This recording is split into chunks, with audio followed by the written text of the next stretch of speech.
할렐루야. 2022년도 우리를 예배자로 불러주신 주님께 감사드리며 찬양으로 나아가길 바랍니다.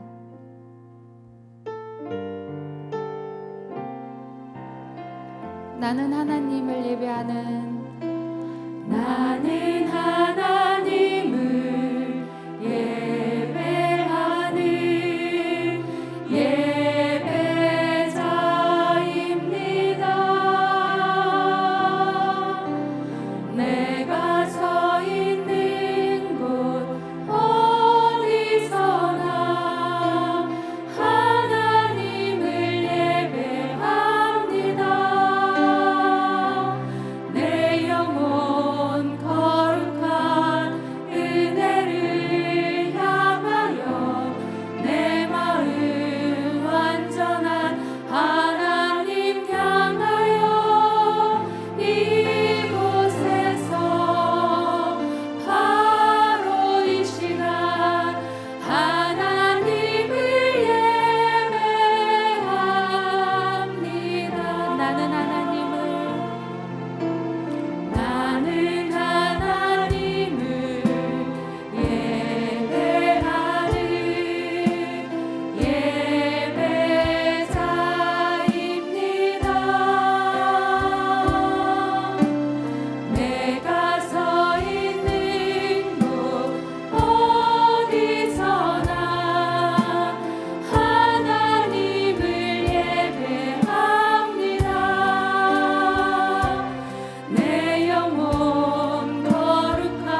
좋겠습니다.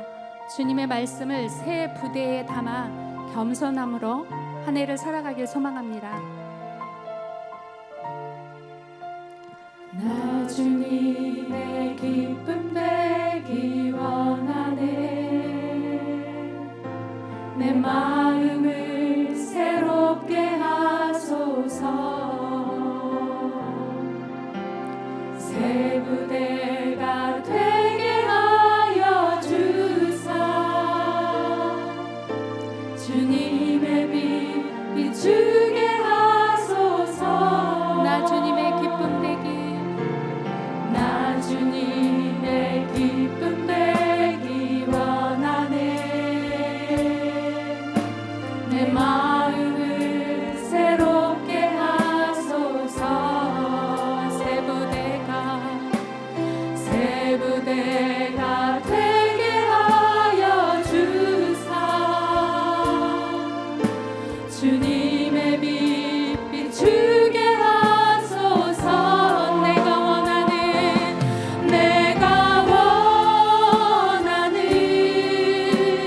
한 가지 주님의 기쁨이 되는 것. 내가 원하는 한 가지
2022년 우리의 기쁨이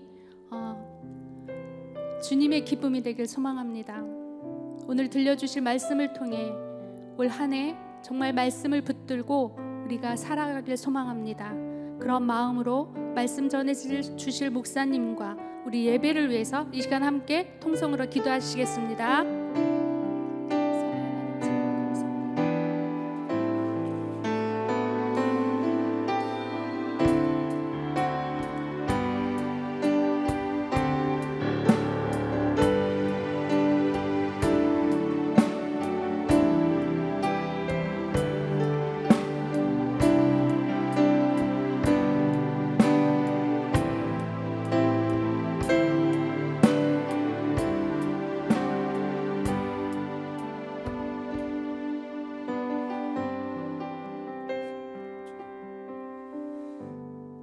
그런즉 누구든지 그리스도 안에 있으면 새로운 피조물이라 이전 것은 지나갔으니 보라 새 것이 되었도다. 그리스도 안에서 우리에게 늘 새로운 시작을 주시는 참 좋으신 하나님, 새해가 시작되었는데 이 새해에 우리가 그리스도 안에서 우리의 허물과 또 후회 그리고 실패 이런 것들을 그리스도 안에서 새로 시작하는 하나님의 은혜를 누리기를 소망합니다. 믿음은 초월하는 것입니다 라는 주제로 새벽마다 우리가 하나님의 말씀을 붙들고 기도하게 하시니 감사합니다. 우리 공동체 안에 이 말씀을 통하여서 이 기도를 통하여서 그리스도 안에서 새로운 시작을 하는 하나님의 기쁨이 되는 우리 성도들의 이야기가 올 한 해 풍성해졌으면 좋겠습니다. 하나님, 올해 첫 수요 예배입니다. 이 수요 예배 안에서도 그리스도 안에서 새로운 시작을 누리는 이 시간이 되기를 원합니다. 좀 더 하나님과 가까워지고 좀 더 하나님과 깊어지고 좀 더 하나님을 누리는 평화와 기쁨이 우리의 삶을 통하여서 세상 가운데 더욱더 아름답게 흘러가는 그런 고백들이, 그런 이야기들이, 그런 간증들이 쓰여지는 올 한 해가 되기를 정말 소망합니다. 하나님, 오늘 이 시간 우리와 함께 우리를 만나주시는 하나님, 이 예배 가운데 그렇게 하나님을 만나는 기쁨을 누릴 수 있도록 우리 한 사람 한 사람 이 예배 가운데 만나 주시옵소서. 예수님의 이름으로 기도드렸습니다. 아멘. 새해는 세상이 조금 더 아름다워지고 사람들이 좀 더 행복해졌으면 좋겠습니다. 그리스도의 향기와 그리스도의 편지가 되는 우리를 통해서 세상이 조금 더 아름답게 사람들이 더 행복해지기를 소망하면서 우리 함께 너는 그리스도의 향기라 함께 축복하시겠습니다. 너는 그리스도의 향기라. 너는 그리스도의 편지라. 하나님 앞에서 그리스도의 향기 너를 통해 생명이 흘러가리. 너를 통해 생명이 흘러가리. 나는 그리스도의 향기라. 나는 그리스도의 향기라. 나는 그리스도의 편지라. 하나님 앞에서 그리스도의 향기니 나를 통해 사랑이 흘러가리. 나를 통해 사랑이 흘러가리. 하나님 감사합니다. 우리 오늘 함께 나눌 말씀은요, 요한복음 1장 1절 말씀입니다. 요한복음 1절 말씀 우리 함께 같이 읽으시겠습니다. 태초에 말씀이 계시니라. 이 말씀이 하나님과 함께 계셨으니 이 말씀은 곧 하나님이시니라. 아멘.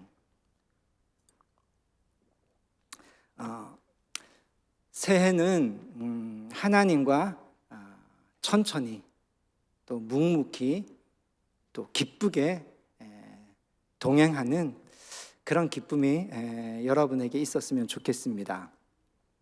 하나님과 사모하며 그 새해가 되면 우리가 늘 하는 결심이 있죠. 여러분 어떤 결심이 있으세요? 대부분 이거 결심하지 않나요? 올해는 내가 꼭 성경을 꼭 한번 통독하리라 라는 결심을 아마 대부분의 성도들이 하시는 것 같아요.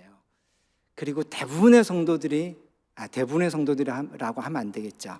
많은 분들이 중간에 레위기라는 곳에서 레위기가 아니라 내 위기가 되어가지고 포기하는 경우가 참 많으시죠.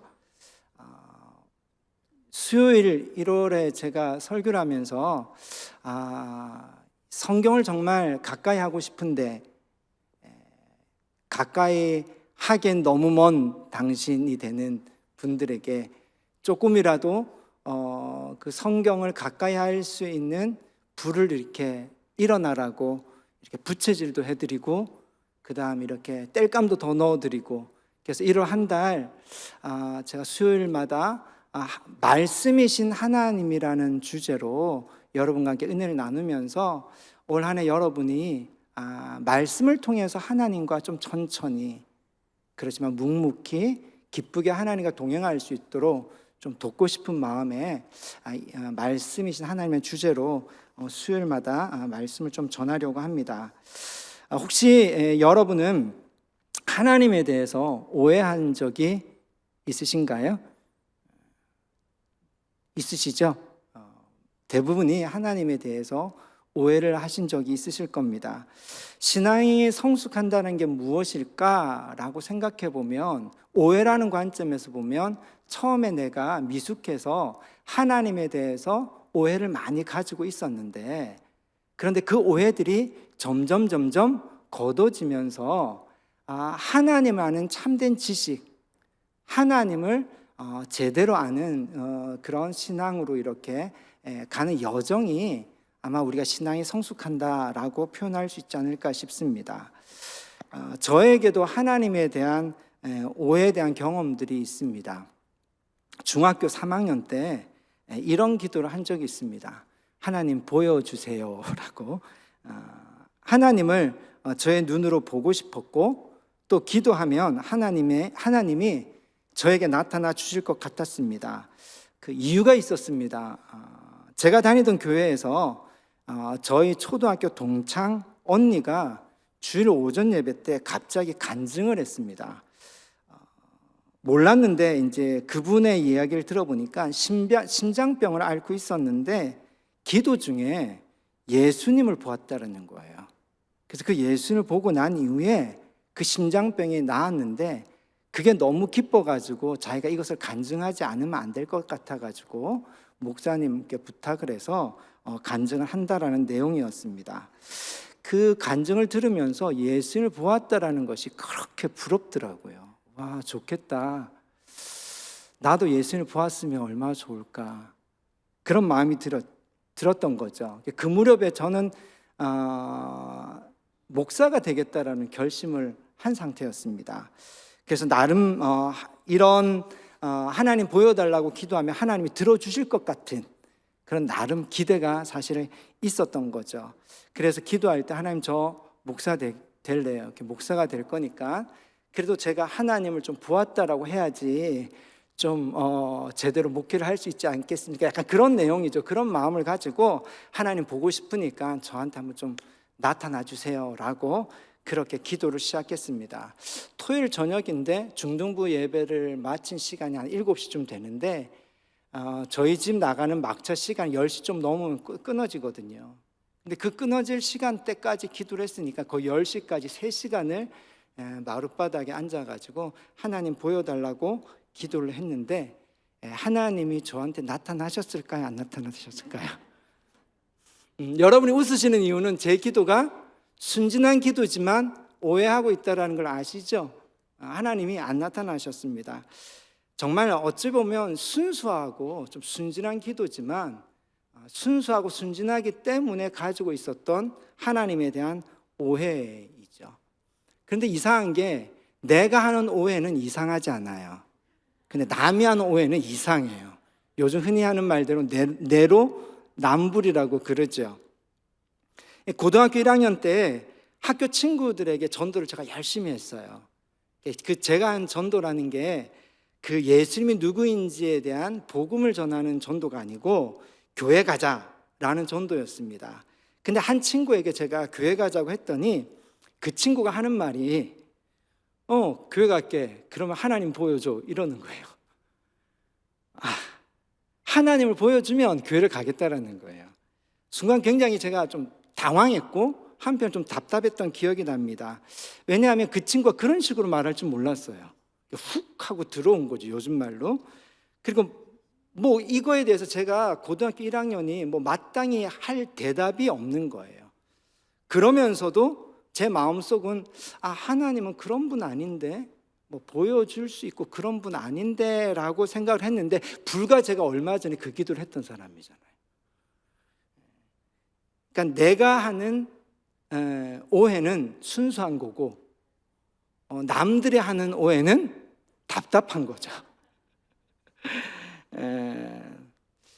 왜 오해를 하게 될까? 하나님에 대해서 왜 오해를 하게 될까라는 생각을 한번 해볼 수 있지 않겠습니까? 왜냐하면 우리 모두 나름대로 하나님에 대한 오해가 있을 것 같아요. 우리가 욕망이라는 게 있잖아요. 그리고 또 우리 안에 부패한 본성이 자리 잡아서 죄에 대해 연약함도 있고, 또 게다가 우리는 자기 중심적으로 생각하는 그런 습관들이 있잖아요. 강한 그 습관이 있잖아요. 힘이 있잖아요. 그런 걸 보면 우리 나름대로 내가 원하는 하나님에 대한 이미지, 내가 만들어 놓은 하나님에 대한 이미지를 나름대로 가지고 있다라는 것을 솔직하게 인정한다면 나름 우리는 하나님에 대한 오해를 가지고 있다라고 볼 수 있겠죠. 이 하나님에 대한 오해가 사실은 어디로 이어지냐면 우상으로 이어집니다. 내가 가지고 있는 하나님에 대한 오해가 우상으로 이어지는 이야기가 출애굽기 32장 4절에 나오거든요. 우리 출애굽기 32장 4절 말씀 우리 잠깐 함께 볼까요? 함께 읽겠습니다. 아론이 그들의 손에서 금고리를 받아 부어서 조각칼로 새겨 송아지 형상을 만드니 그들이 말하되 이스라엘아 이는 너희를 애굽 땅에서 인도하여 낸 너희의 신이로다 하는지라. 이 말씀은 이스라엘 백성들이 이제 시내산에 이렇게 도착을 해가지고 하나님하고 언약을 맺고 그 다음 모세가 시내산 꼭대기에 올라가서 40일 동안 있는 동안에 이 시내산 밑에서 이스라엘 백성들이 모세를 기다리는데 모세가 안 내려오는 거예요. 죽었는지 살았는지 모르고 불안한 거죠. 시간이 지날수록. 그래서 이스라엘 백성들이 아론을 이제 막 몰아붙여 가지고 하나님을 만드는 거예요. 그래서 금을 가지고 송아지 형상을 만들어 놓고서 오늘 말씀에 보니까 뭐라고 했느냐 정확하게 이렇게 돼 있어요. 그 말씀에 보니까 아론이 그들의 손으로 금고리를 받아 부어서 조각칼로 새겨 송아지 형상을 만들었어요. 근데 금으로 만든 송아지 형상을 가리켜서 뭐라고 얘기했냐면 이스라엘아 이는 너희를 애굽 땅에서 인도하여 낸 너희의 신이로다 하는지라. 그러면 이 금송아지는 하나님 아닌 다른 신을 만든 거예요? 아니면 하나님을 만든 거예요? 하나님을 만든 거예요. 그래서 이 우상의 정의는 하나님이 아닌 신을 섬기는 것도 우상을 섬기는 거지만, 이 금송아지 사건, 성경에서 공식적으로 우상이 처음 만들어진 이 공식적인 이 사건에서 우상의 정의는 우리가 원하는 하나님을 우리가 만든 것, 이것이 우상이에요. 왜 이들이 하나님을 만들었을까요? 그들이 애굽에서 하나님의 놀라운 기적을 경험하고 홍해를 건너고 시내산까지 기적처럼 왔어요. 근데 오는 동안 그들이 하나님을 보았나요? 그들은 보지 않았어요. 못 봤어요. 하나님 보이는 분이 아니었어요. 그런데도 하나님을 보이는 형상으로 만든 거예요. 그것도 송아지, 소의 형상으로요. 이 소의 형상은 그 당시에 사람들에게 뿔, 힘이죠. 힘을 상징하고, 그 다음 이 풍요로움을 주는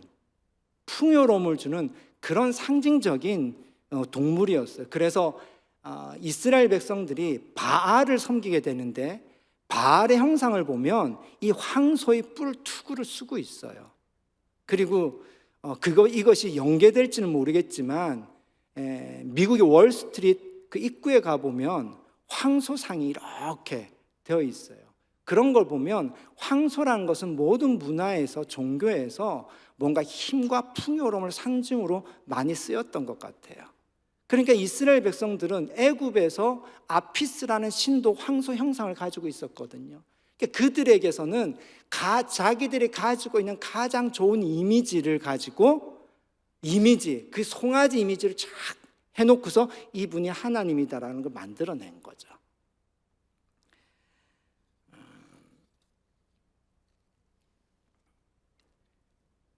구약 성경에 이 이스라엘 백성들이 이렇게 하나님하고 언약을 맺어가지고 하나님의 백성이 되었는데, 그들은 처음부터 어쩌면 그들이 하나님에 대해서 오해를 하고 있었어요.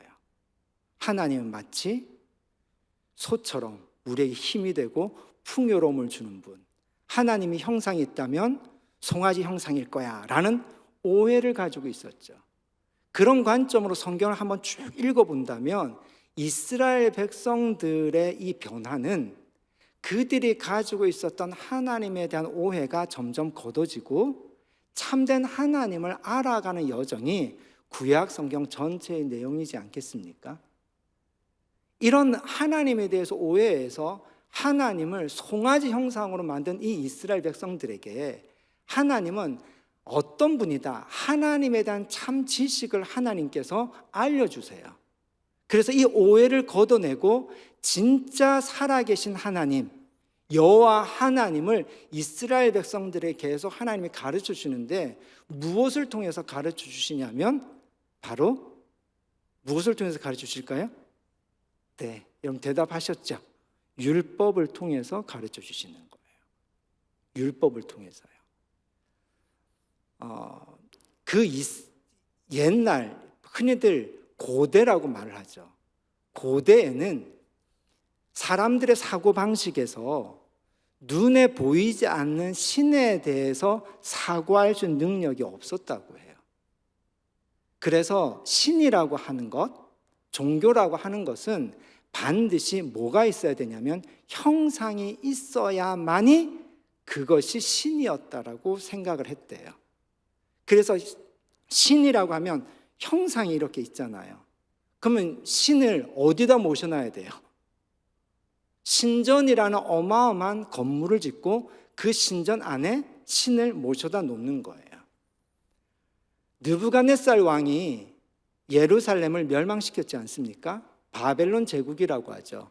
그 바벨론 제국의 주신은 마루둑이라는 신이래요. 근데 그 마루둑이라는 신도 역시 형상이 있어가지고 마루둑이라는 신을 어떻게 했는지를 이렇게 기록을 보면 매일 아침마다 마루둑 신을 물로 이렇게 그 형상을 물로 씻고요. 제사장들이, 그리고 여제사장들이 그 마루둑 신이 먹을 거를 과일이며 고기 같은 거를 그 높은 신전 계단을 올라가서 매일매일 그것을 드렸다고 해요. 그들이 그렇게 했던 이유는 뭐냐면 신이라는 것은 형상이 있고 그 신은 신의 집, 신전 속에 있고 그 신이 마치 먹는 것처럼 모든 제사나 의식들을 행했던 것이 그 고대에 가지고 있던 사람들의 종교관이었다라는 거예요. 그런데 이스라엘 백성들의 신전을 한번 생각해 봅시다. 이스라엘 백성들의 신전을 우리는 광야 시대는 성막이라고 해요. 텐트로 되어 있는 성전이었죠. 그리고 왕국 시대에는 솔로몬 성전이었어요. 근데 모든 신전에는 형상 있는 신이 있는데 유일하게 형상이 없는 신전은 성막과 솔로몬 성전밖에 없었던 거예요. 성막에도 지성소가 있었고 예루살렘 성전에도 지성소가 있었어요. 근데 그 지성소 안에 하나님이 계신, 살아계신 하나님이 계신 그 지성소 안에 무엇이 있었습니까? 어떠한 형상도 없었고 언약궤와 십계명 돌판이 있었죠. 결국 그것은 무엇을 얘기할까요? 하나님은 형상으로 존재하는 분이 아니라 하나님은 말씀으로 존재하는 분이다라는 것을 이스라엘 백성들에게 가르쳐 주시는 거예요. 그래서 첫 계명이 둘째 계명이죠. 하나님 형상을 만들지 말라. 왜 하나님 형상을 만들지 말라 그랬을까요? 봐, 지성소에 뭐가 있니? 형상이 아니야. 나는 형상이 아니야.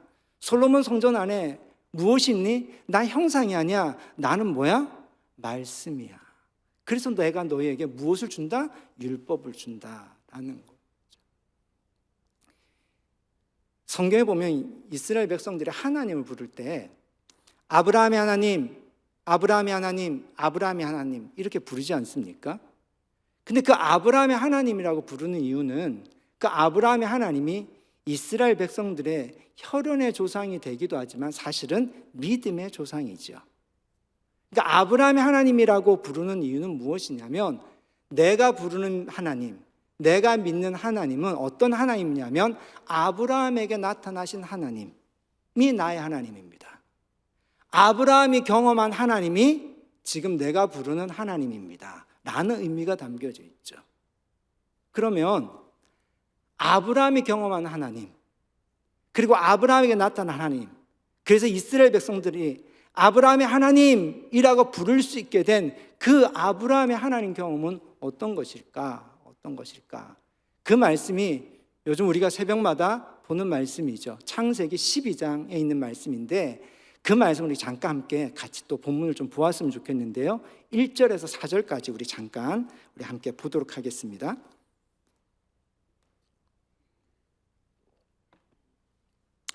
창세기 12장 1절에서 4절 같이 함께 읽을까요? 여호와께서 아브라함에게 이르시되 너는 너의 고향과 친척과 아버지의 집을 떠나 내가 내게 보여줄 땅으로 가라. 내가 너로 큰 민족을 이루고 내게 복을 주어 내 이름을 창대하게 하리니 너는 복이 될지라. 너를 축복하는 자에게는 내가 복을 내리고 너를 저주하는 자에게는 내가 저주하리니 땅의 모든 족속이 너로 말미암아 복을 얻을 것이라 하신지라.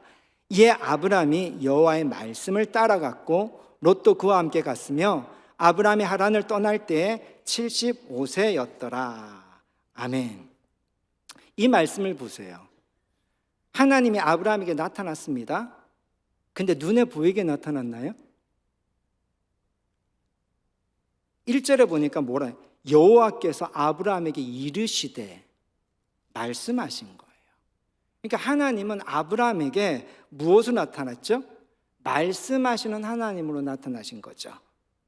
아브라함에게 하나님의 경험은요, 말씀하는 하나님, 보이진 않는데 말씀하는 하나님으로 만난 거예요. 하나님의 말씀이 아브라함에게 들린 거죠. 근데 그 말씀의 내용이 뭐였습니까? 본토 친척 아비 집을 떠나라는 거예요. 그리고 아브라함에게 하나님이 약속을 하세요. 너는 복이 될지라. 아브라함은 하나님이 자신에게 한 말씀을 그걸 어떻게 했죠? 붙들었어요. 그리고 4절에 보니까 말씀을 따라갔다 그랬어요. 이스라엘 백성들이 아브라함의 하나님 부릅니다. 그들이 부르는 하나님 어떤 하나님이에요? 눈에 보이는 하나님이 아니라 말씀으로 나타나셔서 말씀해 주신 하나님이었습니다. 아브라함의 삶을 보세요. 아브라함이 하나님과 동행한 삶을 보세요. 이렇게 하나님이 말씀하셨어요. 그리고 아브라함은 그 말씀을 쫓아갔어요. 그리고 아브라함의 인생을 보세요. 하나님의 말씀이 이루어진 인생이었어요. 그냥 아브라함의 하나님의 가장 중요한 내용은 말씀하신 하나님이었고, 말씀을 따라갔고, 말씀을 이루시는 하나님, 그 하나님이 아브라함의 하나님의 가장 핵심적인 내용이지 않겠습니까? 예수님도 한번 좀 생각해 봤으면 좋겠는데요. 예수님도 한번 생각해 봤으면 좋겠는데, 우리 마태복음 8장 5절에서 13절 말씀도 한번 잠깐 볼까요? 마태복음 8장 5절에서 13절 말씀.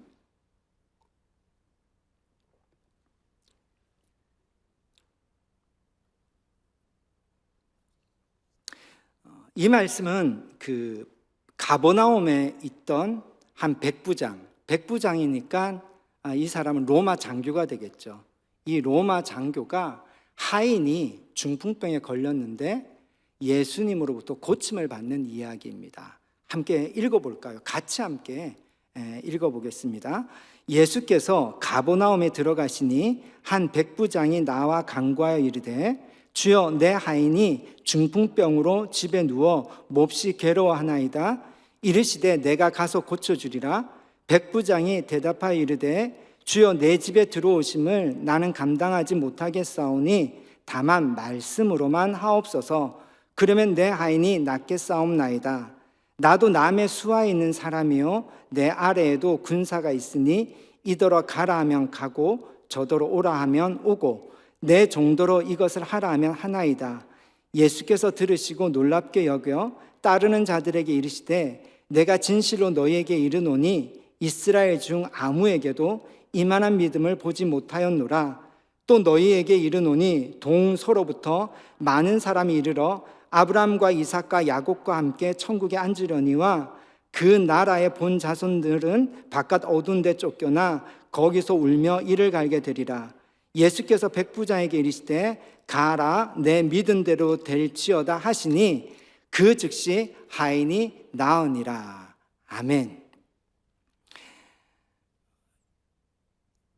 이 로마 장교에게 하인이 중풍병에 걸려서 이 백부장이 지금 예수님을 찾아온 거잖아요. 고쳐주십시오. 근데 이 백부장이 유대인들에게 매우 호의적이었대요. 회당도 지어주고 그 유대교 신앙을 이렇게 인정한 거죠. 그러니까 이 주변에 있던 사람들이 이 사람은 로마 사람이지만 아주 선한 사람입니다 라는 이야기를 예수님께 한 거예요. 그러니까 예수님이 그래, 그럼 내가 너희 집에 가서 내가 그 하인을 고쳐주겠다 라고 한 거예요. 우리 같으면 어떻게 할까요? 너무 좋죠. 우리가 원하는 건 뭡니까? 신방입니다. 예수님이 신방하셔야 돼요. 그리고 예수님이 뭐 하셔야 돼요? 안수하셔야 돼요. 근데 이 백부장의 반응은 아니었어요. 아니요, 주님이 오시는 것을 제가 감당하지 못하겠습니다. 그냥 말씀만 하옵소서라고 한 거예요. 말씀만 하옵소서. 예수님이 이것을 보고 너무 놀라셨어요. 그리고 예수님이 이 하인에게 선포하신 거죠. 네가 믿은 대로 될지어다. 그리고 그 즉시 하인이 나은 거예요. 이 병자가 고침을 받는데 예수님의 신방이 필요했던 것이 아니고요, 예수님의 안수가 필요했던 것이 아니라 이 백부장의 믿음은 예수님의 한마디면 됩니다 라는 믿음이었던 거예요. 그러는 거 보면 예수님의 이 본질이, 예수님의 본질이 눈으로 보여서 직접 가서 그리고 직접 만져주는 것이 예수님이 이 사람을 치유하는 본질이 아니라는 거잖아요. 그 사람을 취하는 본질이 뭐였다라는 겁니까? 예수님 입에서 나오는 한 말씀이면 된다라는 거예요. 즉 몸은, 손은 눈에 보이는 차원이잖아요. 근데 말씀은 무슨 차원이에요? 들리는 차원이잖아요.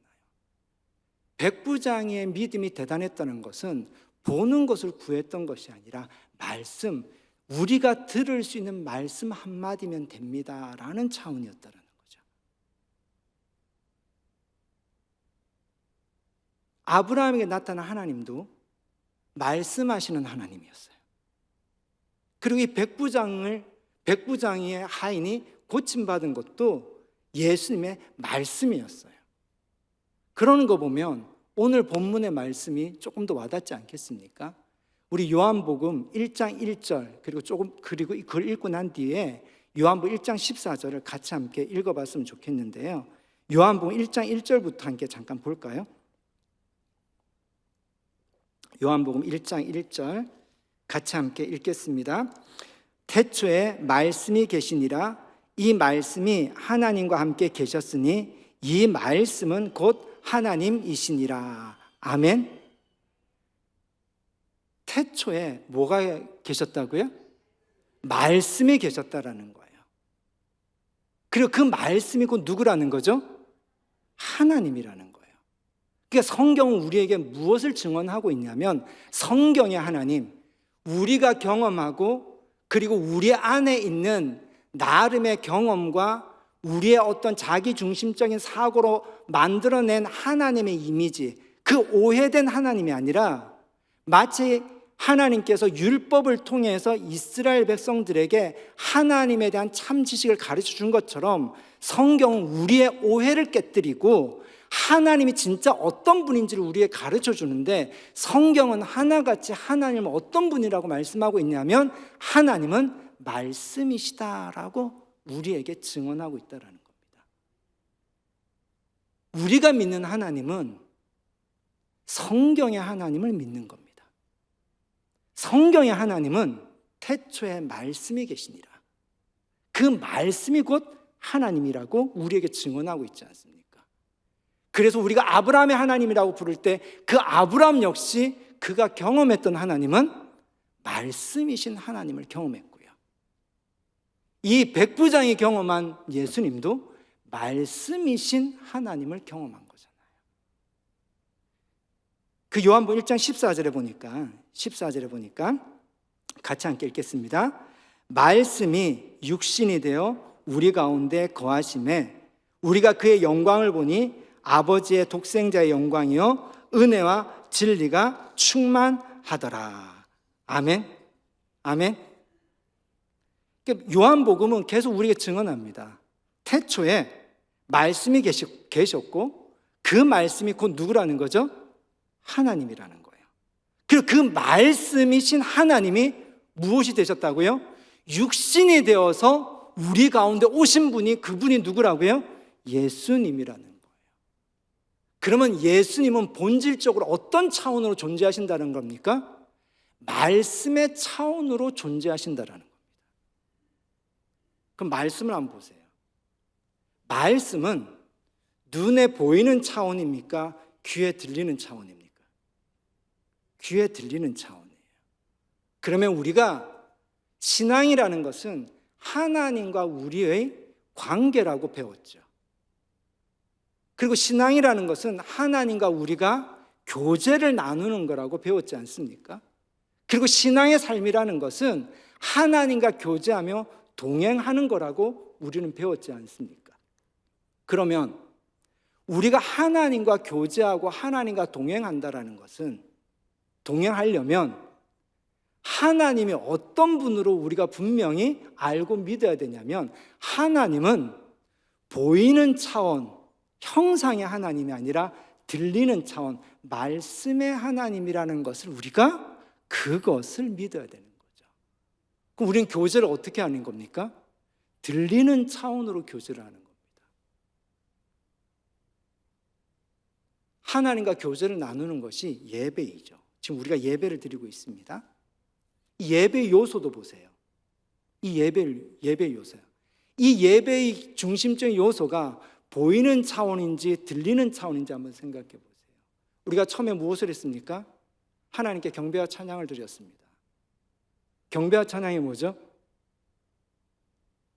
네, 하나님께 우리의 고백을 담은 노래예요. 이 찬양은, 하나님께 올려드린 이 경배와 찬양은 보이는 차원입니까? 들리는 차원입니까? 들리는 차원입니다. 우리 기도했습니다. 하나님께 우리의 감사, 소망을 담아서 우리가 하는 거죠.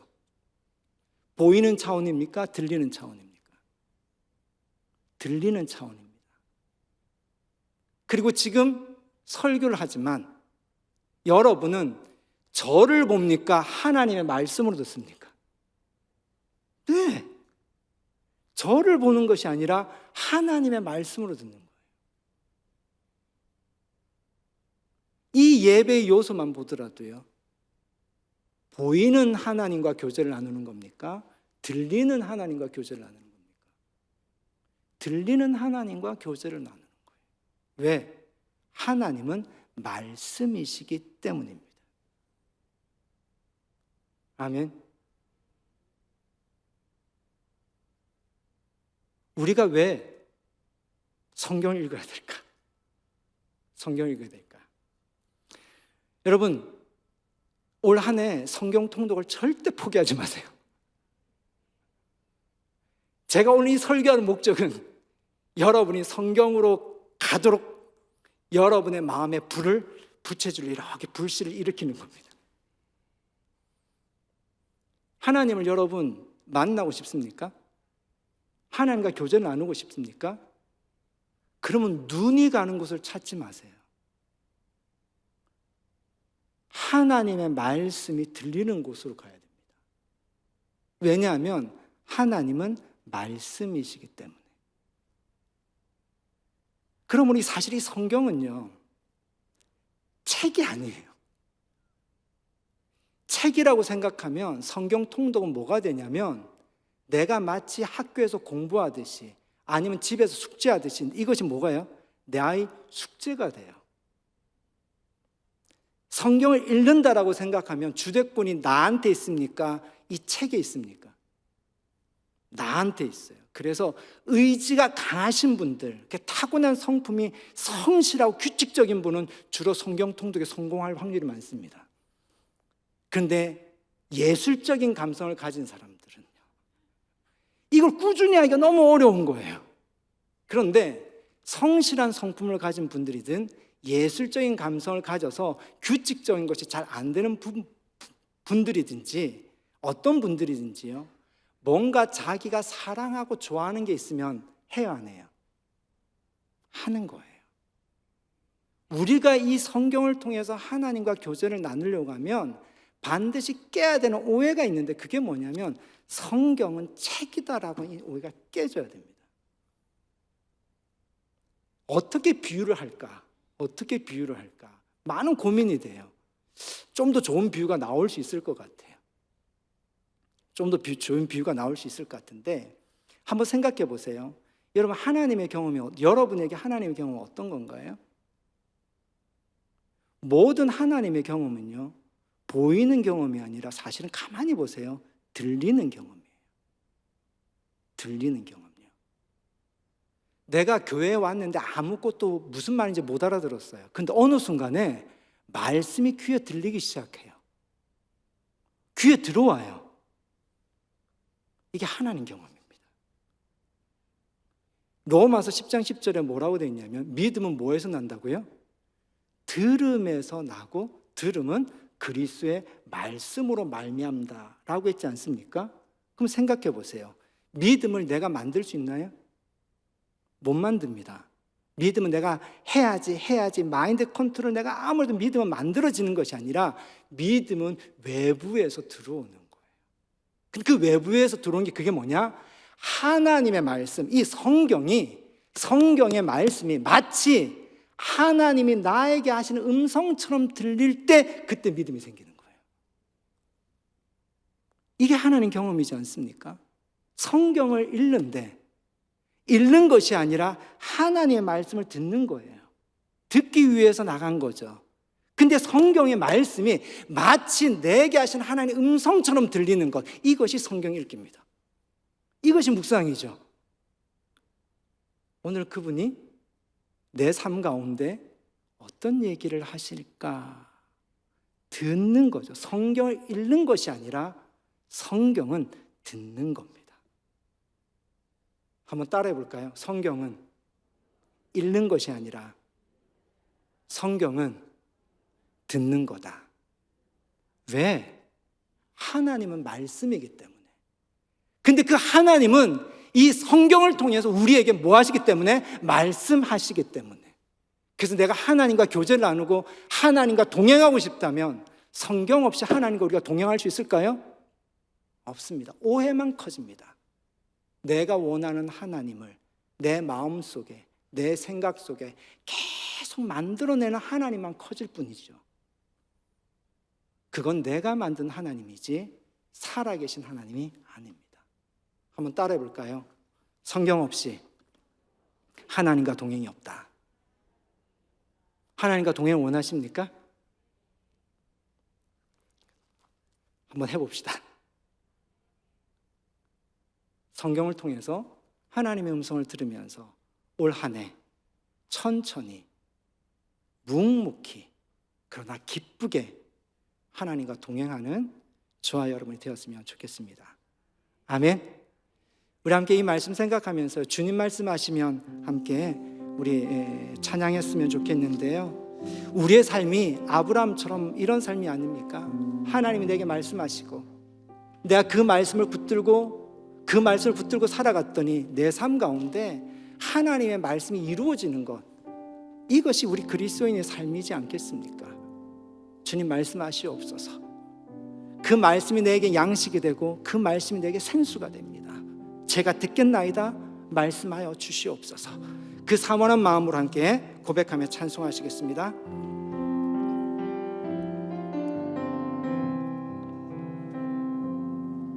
주님 말씀하시면 내가 나가리다. 주님 뜻이 아니면 내가 멈춰서리다. 나의 가고 서는 것 주님 뜻에 있으니 오 주님 나를 이끄소서. 주님 말씀하시면 주님 말씀하시면 내가 나가리다. 주님 뜻이 아니면 내가 멈춰서리다. 나의 가고 서는 것 주님 뜻에 있으니 오 주님 나를 이끄소서. 뜻하신 그곳에 나 있기 원합니다. 이끄시는 대로 순종하며 살리. 연약한 내 영혼 통하여 일하소서. 주님 나라와 그 뜻을 위하여. 뜻하신 그곳에 나 있기 원합니다. 이끄시는 대로 순종하며 살리니. 연약한 내 영혼 통하여 일하소서. 주님 나라와 그 뜻을 위하여. 오 주님 나를 이끄소서. 오 주님, 오 주님 나를 이끄소서. 오 주님 나를 이끄소서. 오 주님 나를 이끄소서.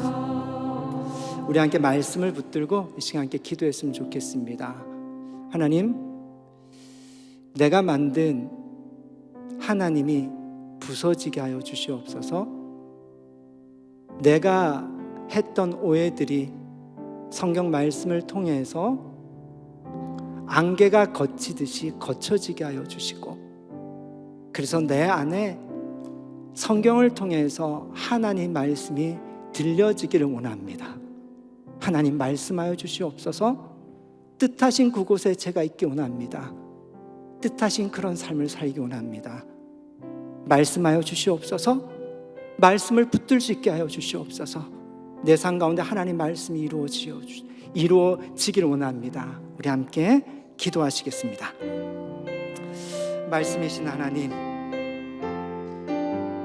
그 하나님과 함께 오래 천천히 묵묵히 기쁘게 동행하기를 원합니다. 하나님 아버지, 여기 하나님의 사람들이 있습니다. 하나님의 백성들이 있습니다. 우리 안에 있는 이 세상이 만든, 나 연약하게 만든 하나님에 대한 오해가, 그리고 내가 만든 하나님이 부서지고, 정말 그 말씀이신 하나님, 우리를 사랑하시는 하나님의 말씀, 그 말씀이 우리의 삶 가운데 이루어지기 원합니다. 하나님 말씀이 들려지기 원합니다. 듣겠습니다. 말씀하여 주시옵소서. 우리를 향한 하나님의 마음, 우리를 향한 하나님의 뜻, 우리를 향한 하나님의 계획, 그것을 듣고 그 말씀을 붙들고 세상이 어떠하든지, 사람들이 뭐라 하든지, 그 하나님의 뜻하신 말씀을 붙들고 살아가는 저희 믿음의 사람들이 되기 원합니다. 하나님의 말씀이 이루어지는 삶을 통하여서 하나님의 영광이 드러나고 하나님의 나라가 우리의 삶 가운데 이루어지는 기쁨이 있기를 원합니다. 하나님, 이 성경을 사모하는 마음을 저에게 주어주셔서 성경을 통해서 하나님의 음성을 듣기 원합니다. 성경 말씀을 대할 때마다 하나님의 음성이, 나를 향한 하나님의 말씀이 지금 이 상황에서 우리 인도하시는 하나님의 말씀이 들려지기 원합니다. 그 말씀이 우리의 기도가 되게 하시고 그 말씀이 이루어지는 삶을 살아갈 수 있도록 성령님, 우리 안에 이제 새로운 그런 고백들이 일어나게 하시옵소서. 말씀이신 하나님을 믿는 믿음으로 하나님을 기다리는 믿음, 하나님 말씀을 기다리는 믿음이 우리에게 있게 하여 주시옵소서.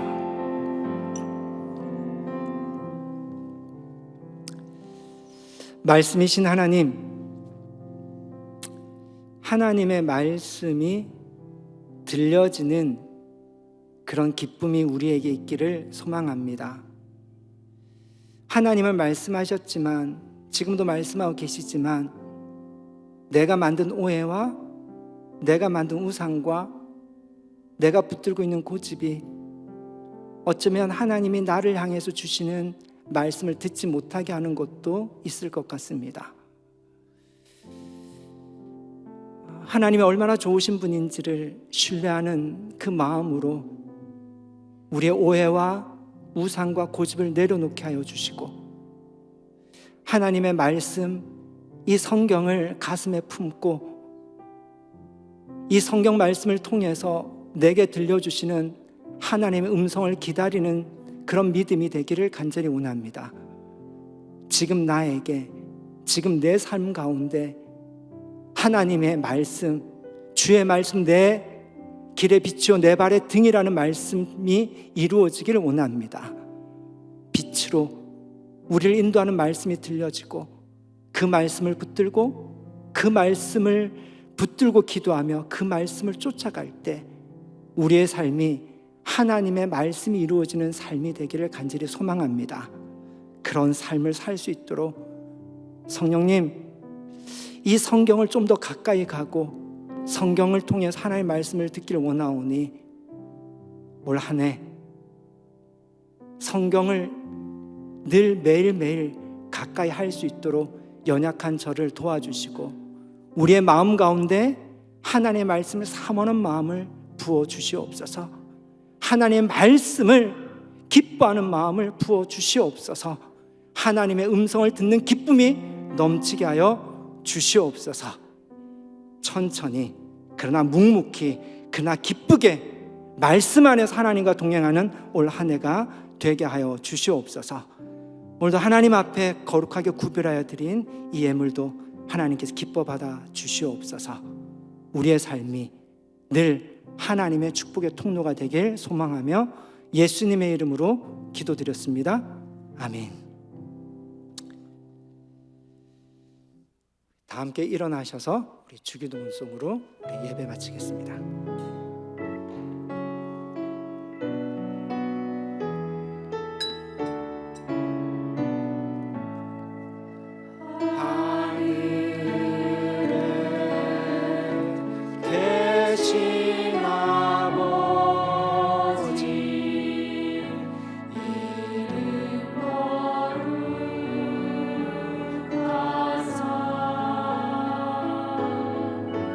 주님